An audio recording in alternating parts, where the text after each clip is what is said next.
राज्यात पुढील 2 दिवस पावसाचा जोर कायम राहण्याचा अंदाज आहे। सोमवारी बंगालच्या उपसागरात दक्षिण ओडिशाच्या किनाऱ्यालगत कमी दाबाचे क्षेत्र तयार झाले असून त्याला लागून चक्राकार वाऱ्यांची स्थिती आहे। या कमी दाबा क्षेत्रापाठोपाठ शुक्रवारपर्यंत पुन्हा नव्याने कमी दाब क्षेत्राची निर्मिती होण्याची शक्यता आहे।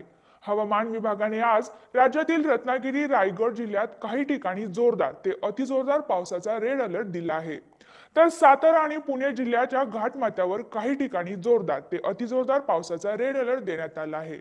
तर सिंधुदुर्ग, कोल्हापूर, ठाणे, छत्रपती संभाजीनगर, जालना, परभणी, वाशिम आणि यवतमाळ जिल्ह्यात काही ठिकाणी जोरदार ते अतिजोरदार पावसाचा ऑरेंज अलर्ट हवामान विभागाने दिला आहे। उद्या कोकणातील सिंधुदुर्ग, रत्नागिरी, ठाणे, पालघर, कोल्हापूर, सातारा आणि पुणे जिल्ह्यात काही ठिकाणी जोरदार ते अतिजोरदार पावसाचा ऑरेंज अलर्ट देण्यात आला आहे। तर मराठवाडा, विदर्भ आणि खानदेशात सर्वच जिल्ह्यांना काही ठिकाणी जोरदार पावसाचा येलो अलर्ट देण्यात आला आहे। बुधवारी मराठवाडा आणि मध्य महाराष्ट्रात पावसाचा जोर कमी होण्याची शक्यता आहे।